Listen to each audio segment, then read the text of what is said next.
tellement pleuré que il est venu des fois dans les rêves, il m'a dit, mais maman, tu pries, continue à prier, et arrête de pleurer, je me repose là où je suis guérie. Depuis ce temps, j'ai arrêté de pleurer. Voilà. Après, Dieu peut te faire grâce si tu vois vraiment que tu en souffres beaucoup pour te rassurer que la personne est dans la place. Il peut te montrer cela, que voilà, ne t'en fais pas, toi, tu fais plutôt ton effort parce que moi je suis bien là où je suis. Et dernier point, parce qu'on va partir un peu plus, on va s'arrêter. Les portes, c'est la mer, mais on ne peut pas tout terminer.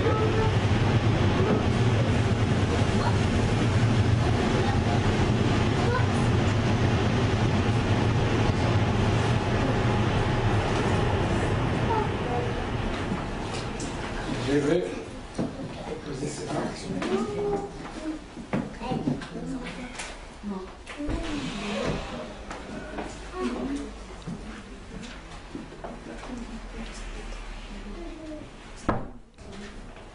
Alors, on avait parlé des démons de l'époque de malédiction, mais comment devons-nous savoir réellement c'est une malédiction ou bien une trêve? On avait dit dimanche dernier, je ne sais pas si vous avez répondu. Alors, que faire dans ces cas-là quand on voit que c'est là? Parce que la Bible nous dit que Dieu a créé l'homme. Dans Genèse chapitre 1, on avait donné cela, je pense, versets 26 à 28.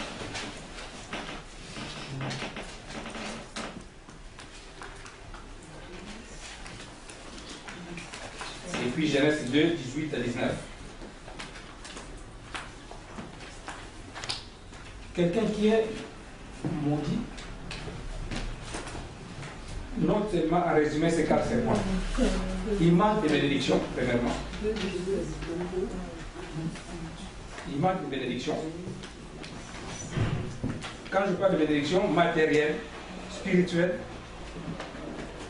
la paix du cœur et tout ce qui est bénédiction. Il n'y en a pas. Premier point, tu dis, voilà, là, c'est sûr qu'il y a une malédiction à ma vie. Deuxième point, on peut reconnaître la malédiction dans la vie d'une personne, il manque de prospérité. Il n'est pas prospère. Donc tout ce qu'il fait, ça ne prospère pas, rien. Il essaie de faire, mais pas de prospérité.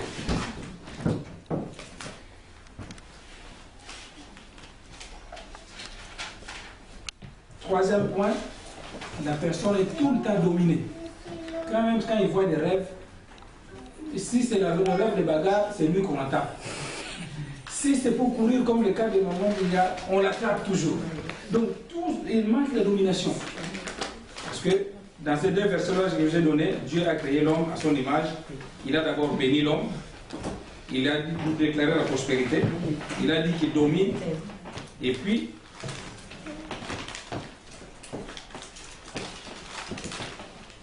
il doit assujettir. Donc il faut qu'il ait une supériorité dans tout ce qu'il va faire. Donc 4 points. L'assujetion, il doit assujettir le monde, dominer, prospérer et bénédiction. Donc ça c'est les 4 cas ici. 5e, qui peut montrer qu'il manque, la personne n'est pas bénie, il a une malédiction, manque de fécondité ou de multiplication. Pas simplement la fécondité dans le cadre des enfants, mais Dieu que nous prions, c'est un Dieu de multiplication. Donc il faut que la vie doit se multiplier un jour dans le futur. Quand il avait créé l'homme, il était tout seul. Après, il s'est multiplié, ils sont devenus 2. Il s'est créé, ainsi de suite. Donc, dans la vie aussi, pareil. Tu étais sans diplôme, tu as un papier. Donc, la multiplication est l'un des signes qui montre que la personne n'est pas dans la malédiction. Et puis, donc la fécondité et la multiplication. La fécondité, c'est-à-dire ce qui donne, dans le sens de multiplication, de prospérité, de progression. Et la multiplication. Donc, ces 4 points, je vais donner 5. C'est-à-dire, je le répète, manque de bénédiction, manque de prospérité, toujours dominé, assujettir, c'est-à-dire assujettir au konza. Il doit dominer par tout ce dont dominer l'essence de l'assujettir, c'est-à-dire toute la situation doit passer par et doit démontrer que tu es la tête. La manque de multiplication. Alors, on va terminer par ces quelques points-là. Et dimanche, on attaquera la délivrance proprement dite, et puis on terminera par le combat spirituel. Quelques points à noter. Il y a beaucoup de confusions qu'on fait souvent dans le terme de délivrance. C'est très important. Premier point, l'autorité. On entend souvent ce mot-là, autorité. Dans le livre 1 Colossiens chapitre 1, verset 16. Colossiens chapitre 1, verset 16. Et puis Éphésiens chapitre 1, verset 26. Éphésiens aussi chapitre 6, verset 12. Donc Colossiens chapitre 1, 16. Éphésiens 1, 21. Éphésiens 6, 12. Vous allez trouver le mot autorité. Autorité, c'est une puissance céleste. La définition. C'est pour ça que Dieu a dit, je vous ai donné l'autorité. C'est une puissance qui est céleste. Et cette autorité est très importante dans la vie chrétienne, dans les combats spirituels, parce que c'est ce qui te permet d'avoir la suprématie sur les esprits mauvais. Un chrétien sans autorité, certains chrétiens, souvent, on voit dans les rêves, comme je l'ai dit tout à l'heure, on te domine, on te tape tout le temps. Quand tu faut demander dans ces cas-là de tes prières que Dieu te donne l'autorité. Le deuxième terme qu'on entend souvent dans la délivrance, la consécration.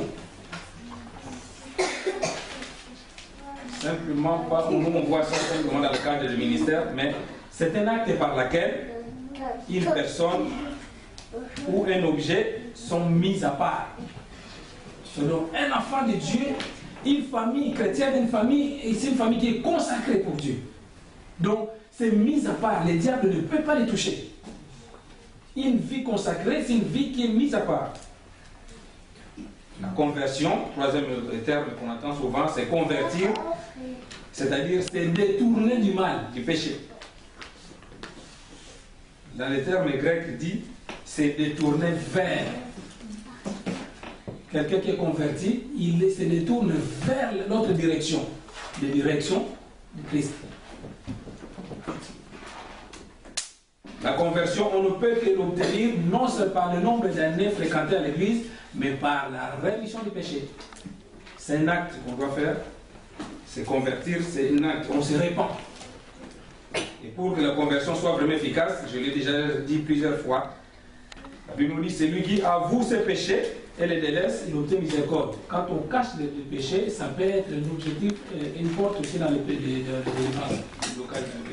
Donc, il faut parfois dire tout ce que tu peux, et je le répète encore, tout ce qui revient à notre esprit, des bêtises entre guillemets, on avait fait des années, qu'on n'arrive pas à oublier, tout comme des songes qu'on a rêvé, qu'on n'arrive pas à oublier, ça a une signification, ça émane quelque chose. Donc ces bêtises-là, allons voir les hommes de Dieu, parlez-en. C'est un blocage. Quand on fait quelque chose, 10 ans après, on va l'oublier forcément. Il y a plusieurs choses qui s'est passées, mais si ça revient à chaque fois, c'est quelque chose-là, on puisse t'aider pour que ça soit efficace. Un autre terme qu'on entend souvent, c'est le terme disciple.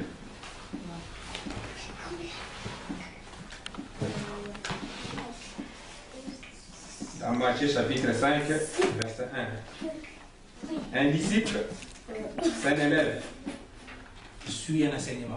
Pour éviter la délivrance, rentre dans la discipline. Il soit disciple de Christ, c'est très important.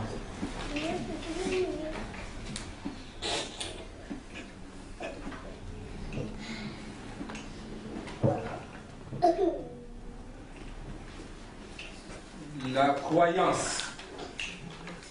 Il y a un démon qu'on appelle le démon de croyance.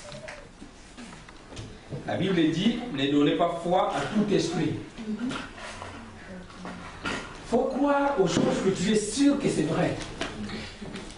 Amen. Certaines personnes, je me rappelle quand on était surtout tout jeune, on marche comme ça, on trébuche, bon, après, ou bien parfois il y a des paupières qui battent vite, vite. Ah, il y a quelqu'un qui parle de moi. Oh.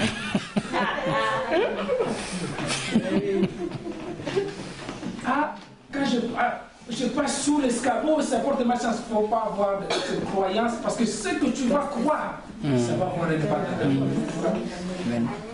À moi, d'habitude, quand je me réveille du côté droit, souvent c'est un problème qui m'arrive, donc je dois me réveiller du côté gauche.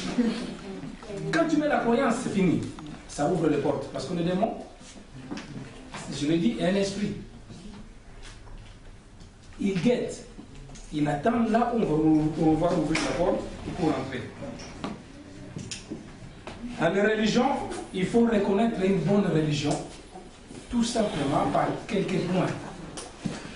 On avait vu tout à l'heure des mots de religion, des mots de culte. Il n'y a que 4 religions. La religion animiste, ceux qui croient aux ancêtres. On t'amène à la forêt, à minuit, on va faire des incantations, fouille cela. Si tu es passé par cela, il faut une délivrance. Polythéiste, plusieurs dieux, deuxième religion. On a un seul Dieu. Monothéiste, c'est Dieu que nous utilisons. Ou le christianisme. J'avais parlé de différence de l'épreuve, différence entre les épreuves. Donc on a dit tout à l'heure la malédiction. Les épreuves, on avait détaillé le dimanche dernier l'origine et puis ce qui peut amener comme conséquence. Alors,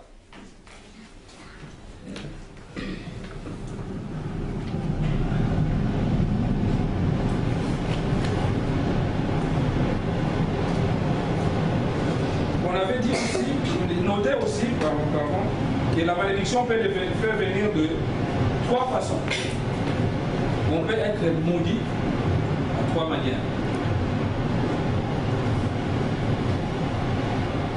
Une malédiction, si vous voulez une définition, c'est une condamnation ou un blocage qui peut avoir 3 origines. Donc les origines de la malédiction. Première origine, c'est par alliance. On peut avoir une malédiction par alliance, c'est-à-dire dans la filiation, dans la famille.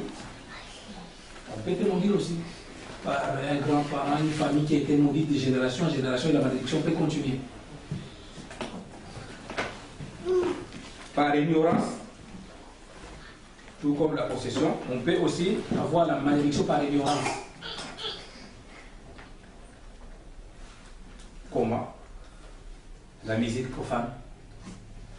Je vais donner l'exemple tout à l'heure de musique. Le tatouage, ça c'est par ignorance. Piercing. Les chrétiens, parfois tu te perces la langue, la mouche, l'ombril, tout ce que tu veux. Tu ne sais pas la signification.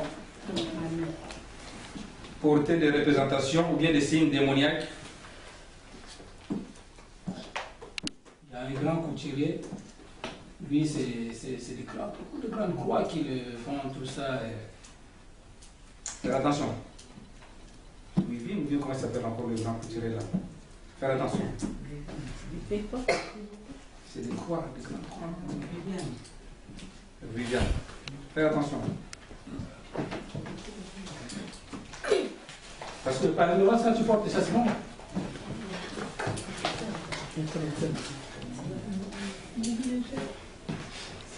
Par ignorance, malédiction peut venir aussi par des jeux de hasard, PMI, loto, magnétisme, des gens qui font, tu montres la main, comme ça ils vont commencer à te détailler toute ta vie. Enfin, le troisième origine, on a dit première origine de malédiction par alliance, par ignorance, et troisième, volontaire. Donc volontaire, c'est par le péché, ou bien par imposition de main.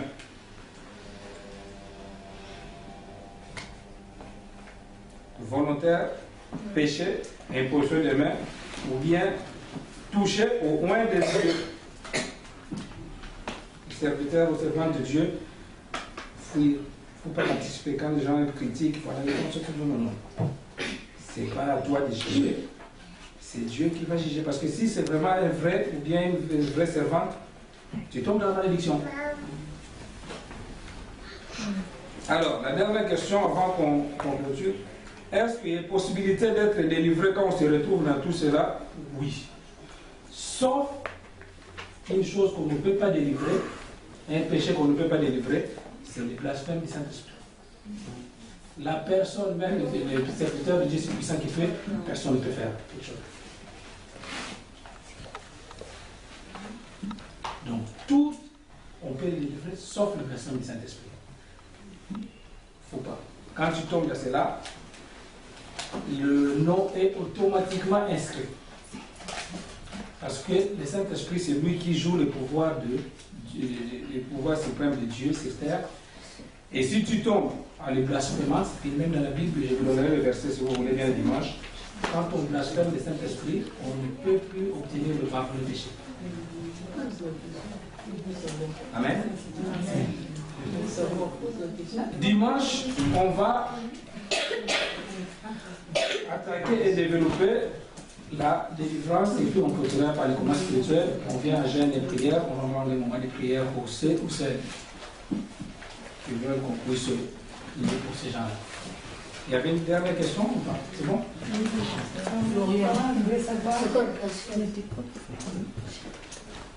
Quand on blasphème, on blasphème quelque chose, c'est-à-dire nier ou bien bouder la présence de Dieu et Saint-Esprit. C'est-à-dire les gens,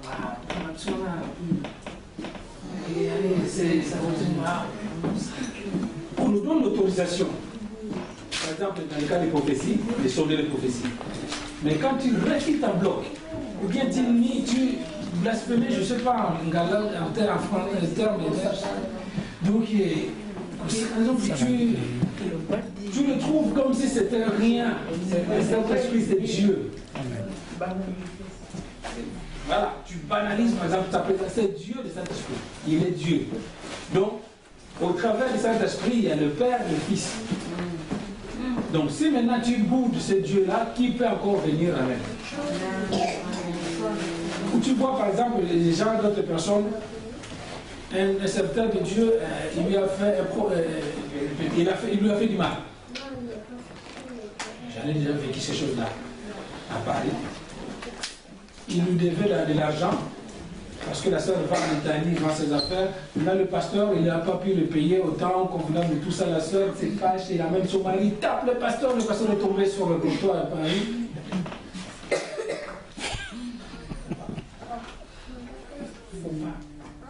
Et puis, tout ce qui est de Dieu, si tu ne veux pas recevoir, c'est l'homme de croire, c'est là, laisse.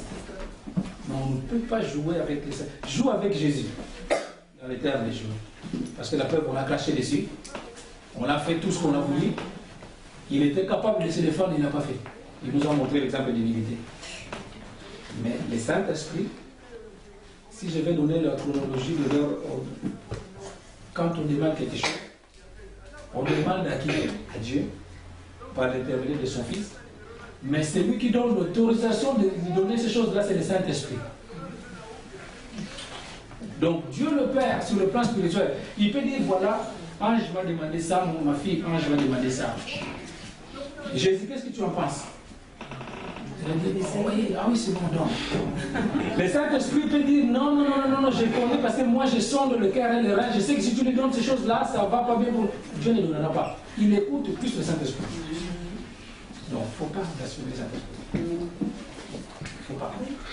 Quelqu'un qui peut, par exemple, nier la parole, déchirer la Bible, piétiner. Chez le musulman, quand tu piétines le Coran, on te tue. Donc, et c'est pour cela, tout ce qui est lié au Saint-Esprit, on ne ment pas au Saint-Esprit. Ment au pasteur et tout ce que tu veux, on ne peut pas mentir au Saint-Esprit. Ceux qui ont essayé de mentir au Saint-Esprit sont morts. Donc, le Saint-Esprit, parmi la Trinité, on va parler de la Trinité un jour, c'est la personne je dirais, la plus puissante et la plus... Parce que le Dieu, quand on parle de la prédominance de la puissance de Dieu, donc la clé de tout, c'est le Saint-Esprit. Lui, il vit avec nous. Il te voit. Le Père, tu ne le vois pas. Jésus, même Jésus, on le verra que le jour de sa rencontre. Amen. Amen. Comment? La dernière question. Le Saint-Esprit?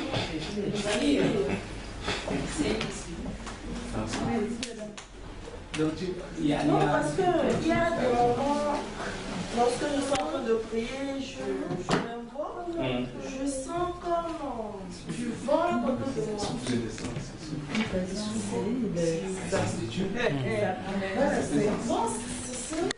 Présence. Son l'esprit.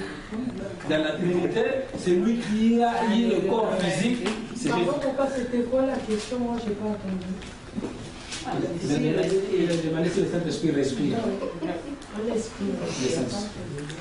C'est sa présence. Parce que c'est la même question, parce que tout à l'heure, comme dans l'article 19, là, vous avez dit que on peut ressentir une présence, c'est comme si on ouvrait les portes du démoniaque.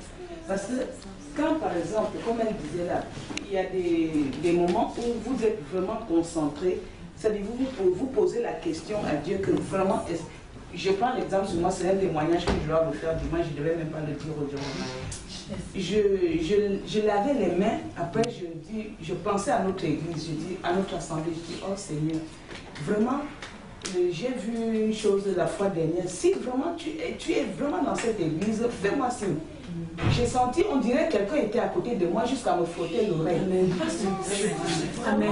Amen. J'ai secoué mon oreille comme ça. Amen. Amen. Sa présence. C'est pour ça qu'il dit, pas blasphémer cette idée-là. Je tombe par terre comme ça. C'est sa présence. C'est parce que quand on a parlé de l'ouverture, quand on a parlé de l'ouverture des portes démoniaques, parce que par référence volontaire, je ne sais pas si j'étais dans l'ignorance ou dans le volontaire en pensant de c'est pas vrai. C'est celui qui t'a donné le Saint-Esprit de t'orienter à c'est comme quand on fait par exemple une prière, le Saint-Esprit peut orienter la personne qui voilà, prendre une option par exemple prie. C'est le Saint-Esprit qui est l'orientation là. Amen.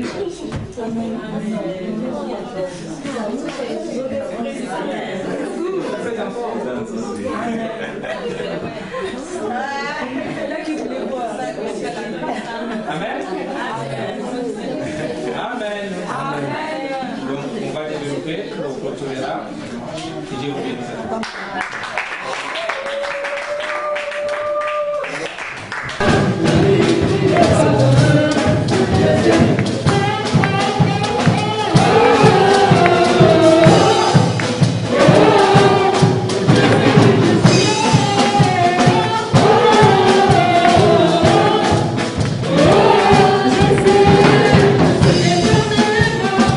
Jésus-Christ, Seigneur, il est le Jésus.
Jonas, tu crois en Jésus, il ressuscita, Lazare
Thank you.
Merci Seigneur. Merci parce que tu es là. Merci pour tout ce que tu es en train de faire. Seigneur, merci. Merci parce que tu es le Dieu qui agit. Nous t'élèvons. Et nous te disons merci. Dans les noms puissants de Jésus-Christ. Et nous disons merci Seigneur Jésus-Christ. Amen.